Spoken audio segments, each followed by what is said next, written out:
Assalamualaikum warahmatullahi wabarakatuh. Terima kasih buat teman-teman yang sudah mengklik video ini. Perkenalkan, nama saya Ariel Amigos. Saya merupakan mahasiswa dari Prodi Sastra Indonesia Universitas Jambi.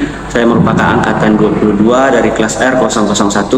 Adapun tujuan saya untuk membuat video ini adalah untuk memenuhi tugas ujian tengah semester dari mata kuliah psikolinguistik di bawah bimbingan Ibu Siti Fitriah, SSMA. Hari ini saya akan bahas tentang persepsi bahasa, leksikon internal, pemahaman kalimat dan memori, pemahaman dan memori wacana. Persepsi bahasa. Persepsi bahasa adalah proses ujaran transaksional.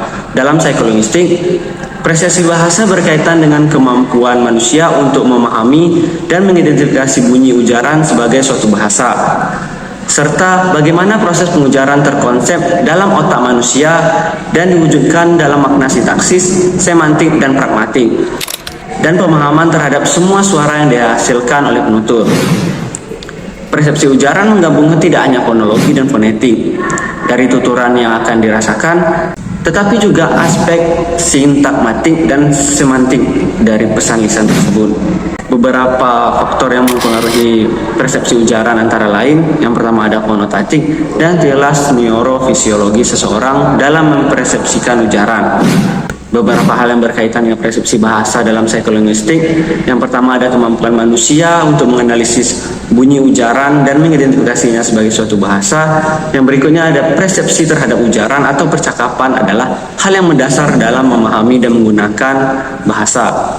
Yang ketiga ada proses pengujaran, yaitu sebuah perubahan dari proses artikulasi dan kemudian terkonsep dalam otak manusia secara sempurna. Selanjutnya, hal tersebut diwujudkan dalam makna sintaksis, semantik, dan pragmatik. Yang keempat ada pengetahuan tentang fonotatik yang berbeda dari satu bahasa ke bahasa yang lain, menyadarkan para pengajar bahasa perlunya perhatian khusus dalam pembelajaran bahasa asing. Yang kedua ada leksikon internal. Leksikon adalah salah satu subsistem bahasa yang terdiri dari kumpulan kata-kata dan makna-maknanya. Dalam psikolinguistik, leksikon internal adalah representasi mental dari kata-kata yang telah dipelajari dan disimpan dalam memori jangka panjang, termasuk makna pengucapan dan informasi lain yang terkait dengan kata tersebut. Leksikon internal ini membantu melalui proses pemerolehan bahasa dan perkembangan bahasa sejak masa anak-anak, meliputi proses pemerolehan kata-kata, penyimpanan kata-kata, dan memori jangka panjang untuk pengambilan kata-kata dari memori untuk digunakan dalam berbicara dan menulis. Contoh dari leksikon internal dalam psikolinguistik adalah kemampuan seseorang untuk mengingat dan menggunakan kata-kata dalam bahasa yang dikuasainya, seperti mengingat kata-kata dalam bahasa Indonesia dan menggunakannya dalam kalimat-kalimat yang dibuat. Leksikon internal juga dapat mempengaruhi pemahaman dan reproduksi bahasa seseorang. Yang ketiga, ada pemahaman kalimat dan memori.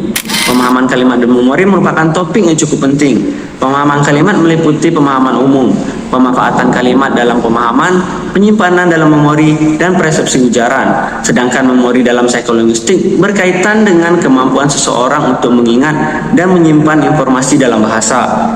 Adapun contoh kalimat tentang pemahaman kalimat dan memori dalam psikolinguistik, yang pertama, contoh kalimat pemahaman kalimat. Penelitian psikolinguistik telah mengidentifikasi bahwa individu dengan memori jangka panjang yang kuat cenderung memiliki kemampuan yang lebih baik dalam memproses kalimat-kalimat yang kompleks. Dalam kalimat tersebut dapat dijelaskan bahwa kita melihat hubungan antara penelitian psikolinguistik, memori jangka panjang, dan pemahaman kalimat. Penelitian tersebut menunjukkan bahwa individu yang memiliki memori jangka panjang yang lebih kuat mampu dalam memproses kalimat-kalimat kompleks, karena mereka dapat mengaitkan informasi dari kalimat yang berbeda dalam memori jangka panjang mereka. Yang selanjutnya adalah contoh kalimat pemahaman memori.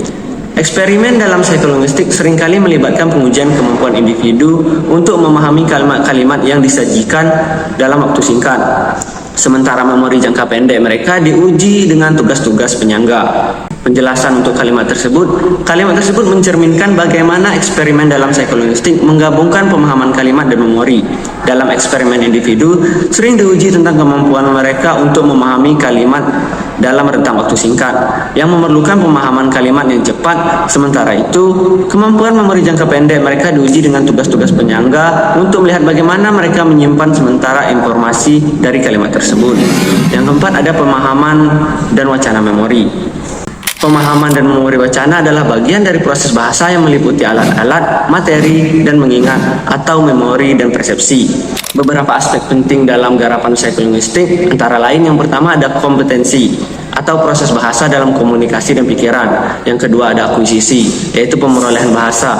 Yang ketiga ada performansi, yaitu pola tingkah laku bahasa. Yang keempat ada asosiasi verbal dan persoalan makna. Yang kelima ada proses bahasa pada orang abnormal. Yang keenam ada persepsi ujaran dan kognisi. Dan yang ketujuh adalah pembelajaran bahasa. Jadi, perlu adanya pemahaman yang lebih seksama atau teliti dalam wacana, tulisan, objek, dan benda yang diamati, sehingga dapat dituangkan dalam sebuah tulisan. Dan dapat disimpulkan bahwa dalam psikolinguistik, terdapat beberapa aspek penting yang meliputi kompetensi, akuisisi, performansi, asosiasi verbal, proses bahasa pada orang abnormal, persepsi ujaran dan kognisi, serta pembelajaran bahasa. Kesemua aspek ini membantu dalam memahami bagaimana bahasa berinteraksi dengan bahasa dalam komunikasi, pemerolehan, tindakan berbahasa, dan pemahaman makna bahasa dalam konteks yang berbeda. Itulah semua materi saya untuk memenuhi ujian tengah semester psikolinguistik. Terima kasih telah menonton video ini. Jangan lupa like, comment, dan subscribe. Sampai jumpa di video selanjutnya. Dan semoga semua hal-hal yang saya bawakan bermanfaat bagi teman-teman yang sedang menonton. Terima kasih. Oh ya, bagi teman-teman yang mungkin kurang jelas dengan materi yang saya sampaikan dan ada pertanyaan, silakan tinggalkan komen di bawah atau bisa langsung menghubungi saya di media sosial yang telah saya sediakan di link bawah ini. Terima kasih. Baik, Assalamualaikum warahmatullahi wabarakatuh. Assalamualaikum warahmatullahi wabarakatuh. Terima kasih. Beberapa faktor yang mempengaruhi persepsi ujaran antara lain fonotaktik dan tilas neuro. Beberapa faktor yang mempengaruhi persepsi ujaran antara lain yaitu fonotaktik dan tilas neurofisiologis seseorang dalam. Assalamualaikum warahmatullahi wabarakatuh. Terima kasih. Assalamualaikum warahmatullahi wabarakatuh. Terima kasih buat teman-teman yang sudah mengklik video ini. Beberapa faktor yang mempengaruhi persepsi ujaran antara lain yang pertama ada fonotaktik dan yang kedua adalah teoros. Beberapa faktor yang mempengaruhi. Baik, Assalamualaikum warahmatullahi wabarakatuh. Assalamualaikum warahmatullahi wabarakatuh. Terima kasih.